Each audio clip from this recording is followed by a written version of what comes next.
এরকম বন্যা আমার জন্মে আমি আর কখনো দেখি নাই। এমনি আমি আমার বাপ দাদাদের থেকে শুনছি যে 88-তে এরকম একটা বন্যা হয়েছিল। এখন শুনতেছি যে ওইখান থেকেও এটা মানে অনেক বেশি বাড়ি গেছে বছরের বন্যাটা। এই কয়েকদিন পর এই পর্যন্ত 3বার এরকম বন্যার আমরা কবলিত হয়েছি। এই বন্যাটা শুধুমাত্র হচ্ছে যে আপনার এই ইন্ডিয়ার এখানে যে ভারতীয় যে উজানের পানিটা ওইটা ছেড়ে দেওয়ার কারণে আমরা এই ফুলগাজীর মানুষ খুবই কষ্টে জীবনযাপন করতেছি। না হলে এরকম বন্যা হওয়ার কোনো সম্ভাবনাই ছিল না। বর্তমানে 31 চলতেছে, এই বয়সে আমি কখনো দেখিনি এরকম বন্যা।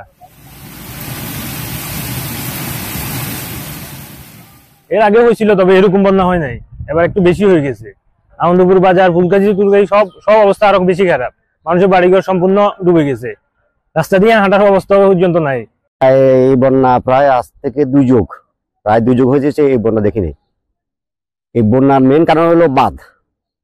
এই বাঁধটার কারণে ওইদিকে অনেকগুলা বাঁধ ভাঙে যাবার কারণে এই অবস্থা হয়েছে। বাঁধগুলা সংস্কার করা যদি হইতো আজকে অনেক মানুষ এরকম কষ্ট।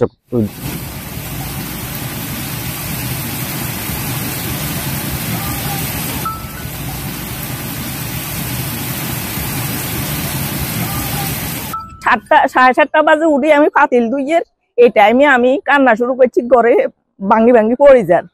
পানি মানে এমন ভাবে উঠতে আর রক্ষা করার ইয়া নাই, জিনিস সব ইয়ে হয়ে গেছে, ভিজে গেছে। রান্না বান্না করতে পারি নাই। প্রতি বছর এই পানিগুলো ওঠে, কিন্তু এবছর সর্বোচ্চ উঠছে যে আমাদের গতিয়া গাং, তারপর ওইদিকে উত্তর পাশে ফুলগাজী উপজেলাতে অনেকগুলো ভার ভেঙে যায়। তো এটা আমরা চাচ্ছি যে স্থায়ীভাবে এটা ভালোভাবে কাজ করা হোক। আমরা সবসময় এটা নিয়ে দুর্ভিক্ষের মধ্যে থাকি।